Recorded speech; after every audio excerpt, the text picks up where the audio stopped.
Sounds like Starmer hasn't really won you over this summer. Yeah. It's not me, Lizzy. The nation. The good readers of the Express and the Nation. The Nation.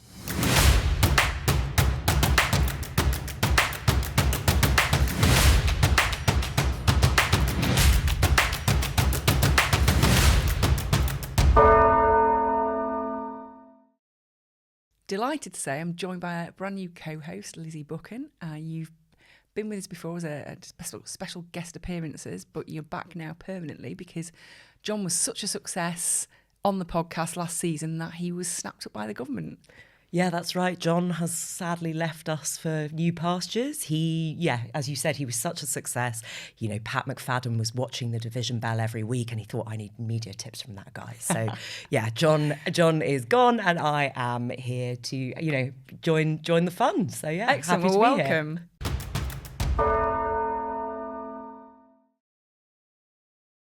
So obviously it's been a month, I think, since we were last here. What have you been up to? Well, I went off to India trekking, very spiritual place. I thought I might find myself, but Lizzy, I'm sad to say I am exactly who I always thought I was. Nothing new there. But nevertheless, we had a fantastic time. So I'm back all renewed, fresh, raring to go. What have you been up to over the summer? Well, I also had a sort of semi-spiritual experience. I went to see Taylor Swift at Wembley in August. You helped contribute to the economy by joining the Eras tour. I did with, I will not say how much the tickets cost. I can't bear to say it out loud, but it was a life-affirming experience. And yeah, I thought, I'm getting away from politics, but I discovered that Liz Truss was in the audience as well. Truss. So yeah, we didn't go together. You just want to put that on record? That. Yeah, just confirm that. But yeah, so, we had a lovely break and then Parliament was on a break as well but back with a bang this week. Well, I have to say the in the intervening period between the last series and today, quite a lot has happened. I mean, Keir Starmer has had quite a summer. The summer started obviously with the riots, and that I think was quite a big test for him. It showed how divided the country was. People are very mixed on whether they think he has reunited the country in the wake of that. I'll let others judge. But also we've had quite a few other issues. So I think since we last spoke on this podcast, obviously the winter fuel allowance cuts were announced. They've been deeply controversial.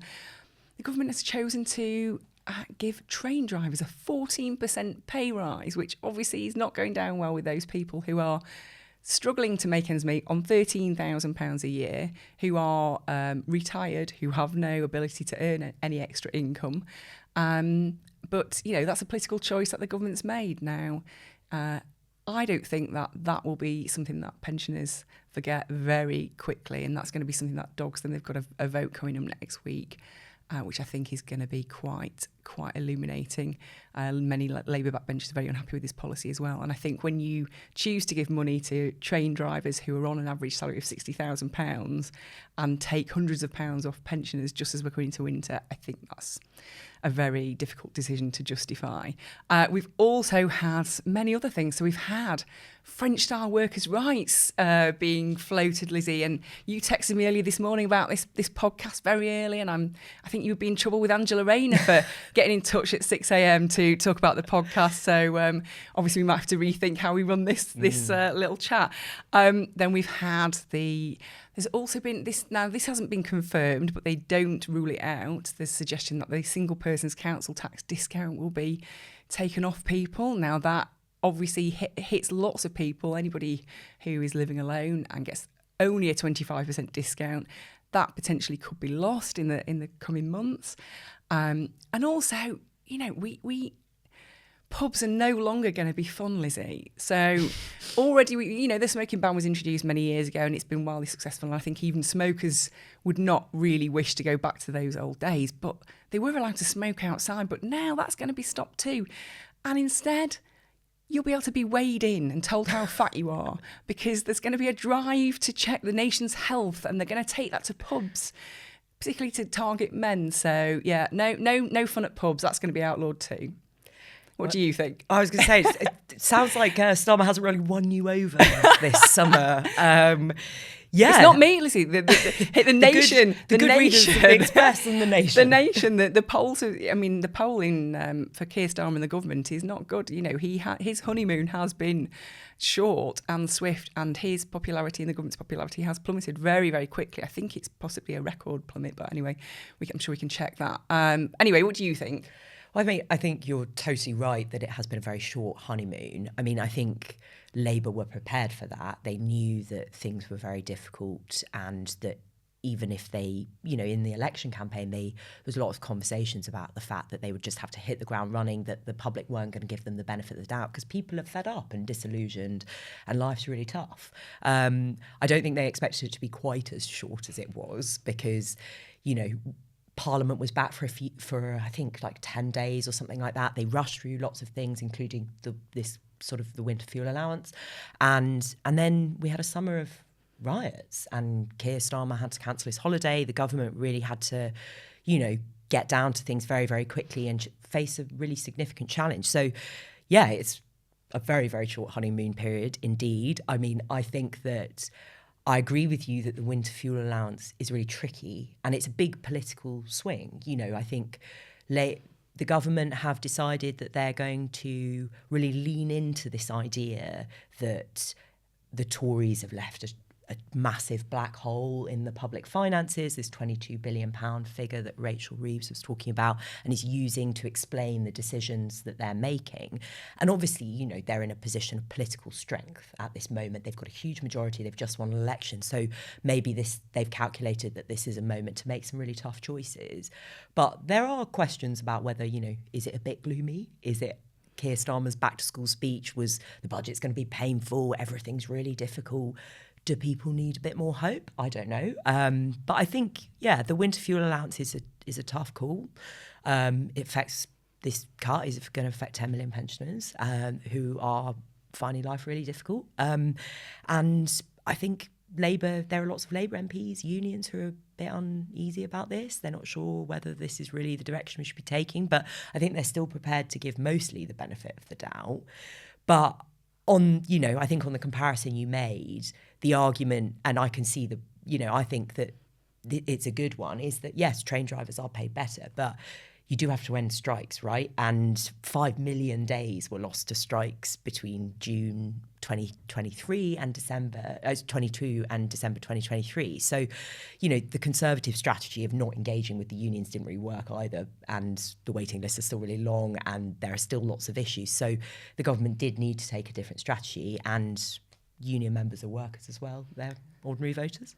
Essentially, though, that is an admission that, the country can be held hostage if you go on strike, that the country can be held hostage by unions, and that if they hold out and make it painful enough, then eventually a Labour government will give them what they want. And it gave them what they wanted very quickly, and it didn't ask for anything in return. And I think that's the problem, isn't it? If you just kind of buckle so quickly, but you don't actually negotiate and secure anything in return, then how do you sell that to the country? It's one thing to say we need to end the strikes, fine, but you also have to say, well, look, actually there's so many outdated working practices in the rail industry, and yet none of those have been addressed in what has happened. That none of that was part of the negotiation. The government just said, okay, we've had strikes for so long, we've had enough of it, we want to sort it out, here you go, here's the money. And I think because pensioners cannot strike, they essentially lost out there. Now, actually, there are Silver Voices, a campaign group that I work very closely with. They have talked about the pensioners going on strike effectively, because actually pensioners are make up many of the volunteers that kind of hold this country together in a kind of way of helping through charities and unofficially working to help care for people, support people, do all those things that we don't pay for. And Silver Voices is talking about organising a kind of strike of older people, withdraw their voluntary services. But obviously that just isn't as powerful as train drivers striking every Christmas, making life a misery for ordinary people. So I think that's a difficult sell for the government, I think. And you could see this week that there was some sort of briefing around that the state pension is going to go up by £400 next year, I think as a sort of way of showing that the government is not abandoning pensioners. That, you know, some people say that the triple lock is quite generous compared to other groups, but a lot of pensioners live in poverty, and so I don't think there's any political appetite to take that away or to make that any more difficult. But yeah, I think the government will admit that, like, there are people privately who are unsure whether, you know, is this a bit harsh? Is it a bit tough? And it will be interesting to see how that pans out in terms of, you know, there's going to be a vote in Parliament next week. There've already been a few MPs, Labour MPs, who have said publicly and privately that they're not sure they can vote for that. Keir Starmer's already shown that he's prepared to. They suspended the whip from 7 MPs who voted against the government on the 2-child benefit cap, which is another issue that really, like, concerns MPs. So I haven't been able to establish yet what they'll do around discipline. What the punishment is. Yeah, whether, you know, are they just going to keep kicking people out the party? Or whether people will, you know, what happened last time will dissuade others from voting. We'll see. I think that the £400 is interesting. I think that some of the Labour MPs who've been raising concerns might be able to use that as a bit of cover for then folding in behind the government in the vote. But essentially that £400 is the triple lock. It's nothing to do with the Labour government. It was a Tory triple lock. In fact, actually, it was a coalition triple lock. Let's be clear. It was a Lib Dem Conservative government that introduced the triple lock. Nothing to do with Labour. And then maintaining the triple lock as they promised in the election really does not counterbalance the fact that they're taking off up to £300 off pensioners this winter at a time when bills are also going to go up by £150. So essentially many pensioners will be nearly £500 worse off. So the £400 that they were going to go up by anyway next year I think is not really going to, you know, cut much mustard with the people on the breadline there. Yeah, I think that's certainly going to be a battleground going forward. And workers' rights, as you mentioned before as well, is also going to be a big area. You know, I think the French-style union laws is what the Tories like to call it. You know, there's a lot of good stuff in there. You know, I think that a lot of people would accept, like, there was a lot of resistance in the past to things like the minimum wage, you know, that is something that we now really accept as a normal part of working life. And work has changed a lot in, you know, recent years, not just across the board in terms of, you know, everyone's contactable all the time. I was texting you 6 a.m, whatever, sort of, you know, about the podcast. You can ignore me. But, you know, our bosses can reach us at any time. That is different to previous years, and people in all industries are feeling that. I mean, in journalism, you're kind of always slightly on the clock, but I think there is space to look at that, the explosion in 0 hours contacts, all of that sort of thing. And so the government is working on that, and we'll see kind of where that goes. They've got to tread that line between business and the unions, and obviously a lot of people feel very strongly about this, so we'll see where they end up. Yeah, there's nervousness within the business community. I think they certainly had been charmed by Rachel Reeves in the run-up to the election, and there was a definite shift between, you could tell by the kind of events that were attracting the business community, and they suddenly stopped turning up to the Tory ones, and they were always at everything that Rachel Reeves was at, and that was a clear sign that they thought for a start that Labour would win, and that also that they were open to listening to Labour. And so she did a really good job in persuading them that they were able to be trusted when it came to the business community. But obviously now they are starting to be a bit nervous. They are worried about the impact that things like the outdoor, you know, the hospitality sector particularly is worried about the impact of the outdoor smoking ban. And the business community, the polling does seem to show that they have lost a bit of confidence in the Labour government, that they are a bit nervous. But obviously it's a bit early to say really what, we haven't seen the detail of what these workers' rights will really look like in practice and what impact they will have on the business sector. So I think we'll have to wait and see a bit on that, won't we? You mentioned the smoking ban as well. I was quite interested in that. I think politicians are quite illiberal on smoking, aren't they? When Rishi Sunak came out and said he wanted to bring in this sort of incremental ban so that you could never buy cigarettes legally if you're born after, I can't actually remember the year. I think it's if you're like 15, 14 onwards. And The public loved it, but I was quite surprised. The public love a ban. They love a ban. They do. And I was quite surprised by Yeah. that. But, Labour rode in behind it and said, we're going to carry this on. But then this story came out that said, we're going to go further. We're going to ban smoking in pub gardens and all that sort of thing. And yeah, I think, there are obviously, everybody knows that smoking is bad for you. It has a burden on the NHS, all of that sort of thing. But I was surprised that, to me, it seems like the big issue that is not really being grasped is youth vaping. Yeah. That the explosion in vaping that you've seen in the last few years, now you walk down the street, everyone's vaping everywhere. Yeah. And, I think there are environmental health costs to that.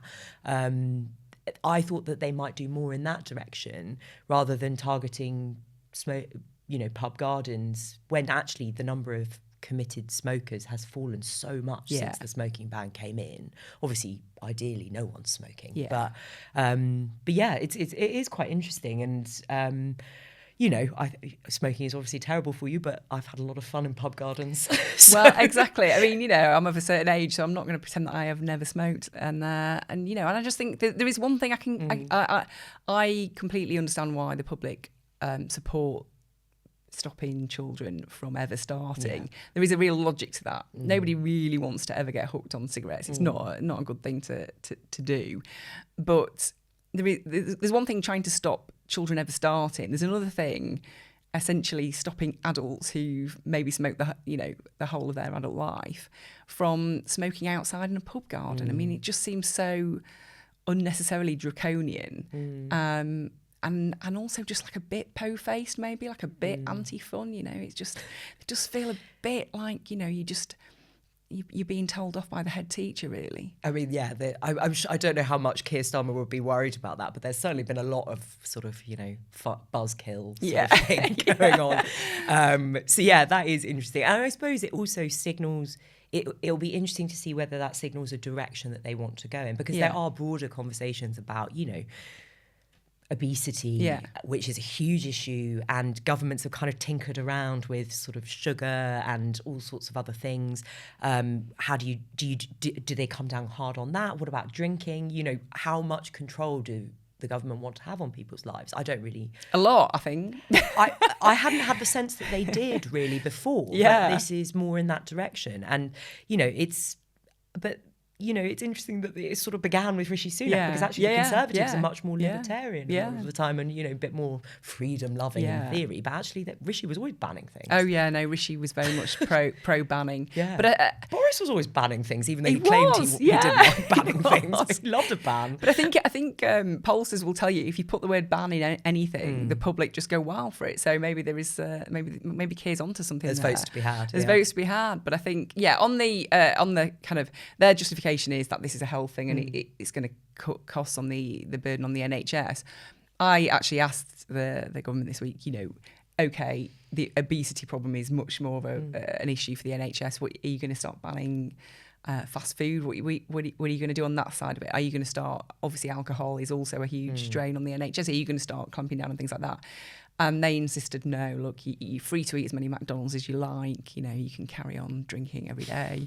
Just don't smoke outside in a pub garden. That will solve all ills. So there we go. We'll see.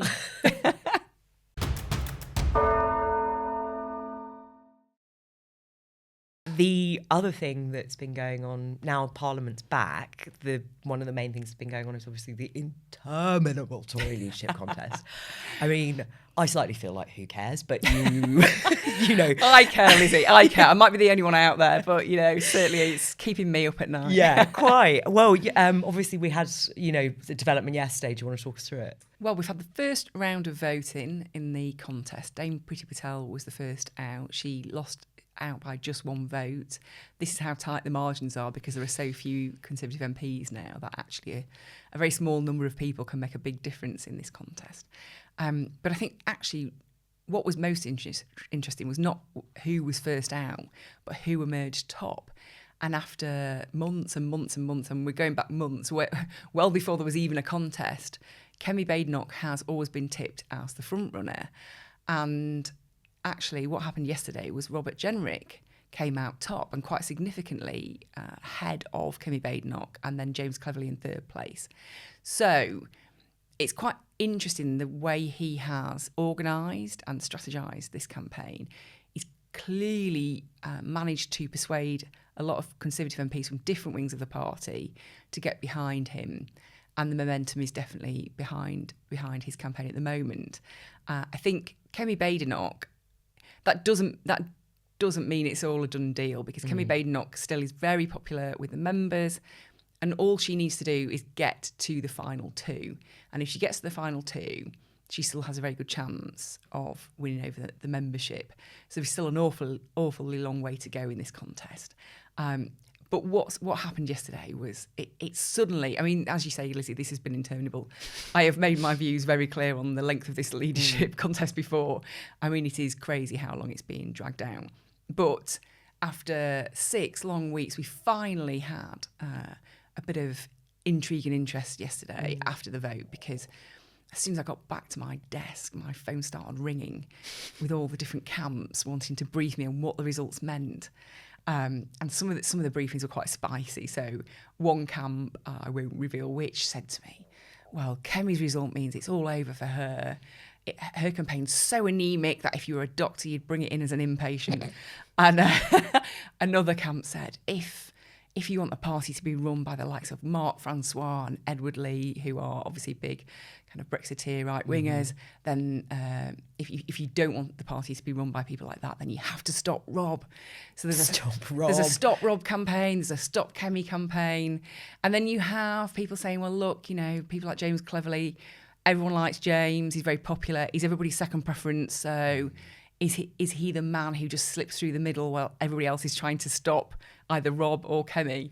And you can quite see a scenario where that happens. Obviously that happened with John Major, essentially, didn't it? He kind of just slipped through the middle while everybody else was trying to stop all the other candidates. So, but it's finally kind of livened up, and thank heavens for that, because blimey, it was getting quite tedious, wasn't it? But we still have 2 months to go. The final winner will not be crowned until November the 2nd, after the budget. I mean, which is insanity. Poor Rishi Sunak, who's being held hostage by the party, he's captive. He's going to have to respond to the budget. And essentially, he can't really make any headway on that, because he cannot now set the direction for the party. He cannot really respond with any real meaning. So, I do think that has been a misstep by the people who've organised this. But anyway, from what I'm hearing, even though some candidates want it to be cut short so they can, if they win, respond to that budget, the powers that be are saying a hard no to that. It's extraordinary how long it's going on for. I mean, it's the budget at the end of October is going to be a huge moment. It's potentially like a parliament-defining budget. Yeah. And they're just going to put up Rishi Sunak, who can't really respond properly.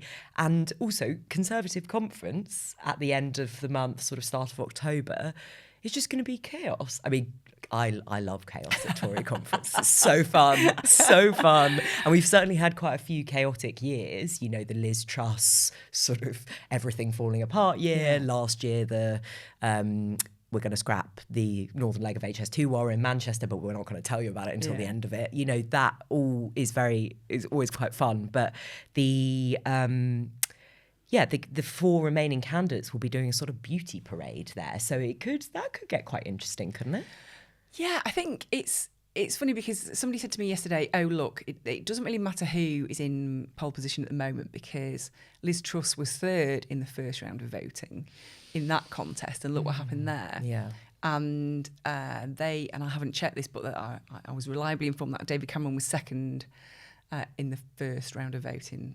He certainly wasn't at the top of the pile. So, there is a lot of potential for people to move around and shift around. But essentially it comes down to the membership. And as you say, at that Tory conference, they will be given a chance to see what these candidates are all really made of. And I think that could be because obviously with David Cameron, he was not the favourite, but he came in all fresh-faced and talking without an auto cue, and that really energised the party. And they suddenly thought, hey, this is the man who can lead us to victory. And ultimately, I mean, people always say, oh, the party membership, they're just so right-wing, they'll just go for whoever is the most right-wing. And actually, I don't think that is true, because that wasn't the case with David Cameron. He was up against David Davis, far more right-wing than he was. They want somebody who can lead them and who can essentially put them back in government. They want a winner. And I think they will be looking, after the tumultuous few years they've just been through, they will be looking for somebody who can be that person. So, I think, I would not put money on a winner at this stage. Although, obviously, after the political betting scandal, I will never be voting on anything. Let's just make that clear. I was going to say, definitely not. I mean, it's still quite a wide field, and clearly there's still quite a lot of potential for it to get messy. Who would Keir fear most? Oh gosh, I genuinely don't think he's that bothered about any. He's not bothered about any. I don't think so. Not even Kemi. I think that what Labour wants is whoever is the party to pick somebody who is going to drag them rightwards, because that opens up clear ground and it makes it easier for Labour to say, look, the Tories have gone, they've gone hard right, they've gone that way, they're not a party of the centre ground, look at us, we're sensible, these guys are just going to be shouting at each other on the right for ages. So, I don't think they're particularly worried by Robert Jenrick as a candidate, because some people might say he's not necessarily that inspiring. He seems to have, Bobby J. There's There's Bobby J merch. Yeah. So, I'm not sure Bobby J would accept that. No, but and his campaign has certainly been energetic, and he has his supporters, and I'm sure, that there are people who would argue that against that. But Kemi is the one who I think she's tricky for Labour a bit more, because she's got a real strength of personality. She's got a kind of star quality, and that is more difficult. But also she's a bit of a wild card. Yeah. Much harder for them to predict. But also the danger is, if you pick Kemi, she could also it could explode as well in a way, because she is sort of known for being quite pugnacious sometimes. She'll have a scrap. She doesn't mind, she'll speak frankly. And that's not necessarily a bad thing in a politician, but it can go wrong. Yeah. I think she'd probably be the one that they're the most concerned about. I don't think Cleverly, Mel Stride, Tom Tugendhat worry them very much. But we'll see where we are in a few years. But right now, Labour have got a huge majority. Keir Starmer's got a massive mandate. I don't think he's particularly concerned with the Conservatives where they are at the moment, because their party is so decimated, and events could change. We'll see how Labour do and how that goes down the road. But right now, they're fresh in. Even if the honeymoon period is over, they're strong, and they don't need to worry too much about the Tories fighting with each other. And with Rishi as the sort of caretaker leader, it kind of means that the party's it's all chaotic. Yeah, I think that's fair. I think, whatever the public think about the kind of initial decisions taken by the government and what that means for them and the country, it really doesn't matter, because he's got 4 more years, 5 years if 5 years if he wants it, but essentially we've got at least 4 years of Labour, and it doesn't really matter how popular or unpopular they are in the country, that they are there now, they've been elected, they've got a massive majority, and they'll do what they want to do with it. You could also argue that a number of recent Conservative prime ministers had very poor approval ratings. Yes, no, absolutely. Rishi, Liz Truss, Boris, were governing with very, very poor approval ratings. So I think Starmer's doing okay.